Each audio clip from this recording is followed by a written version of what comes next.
दोस्तों, भारत ने energy security और क्लाइमेट एक्शन की तरफ एक बड़ा माइलस्टोन अचीव कर लिया। इंडिया ने इथेनॉल ब्लेंडिंग का 20% टारगेट 5 साल पहले ही पूरा कर लिया, जो असल में 2030 के लिए प्लान किया गया था। जरा पीछे चलते हैं। 2003 में ethanol blended petrol EBP programme शुरू हुआ था।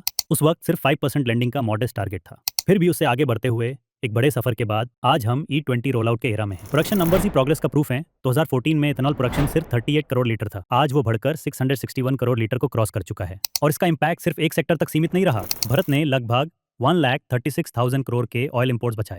फार्मर्स को 1,18,000 करोड़ का डायरेक्ट बेनिफिट मिला, क्योंकि उनके फसलों का बेहतर इस्तेमाल हुआ। और सबसे इंपॉर्टेंट, कार्बन एमिशंस में 698 लाख टन की कमी आई। अब अगला टारगेट है 2030 तक 30% एथेनॉल ब्लेंडिंग E30 अचीव करना।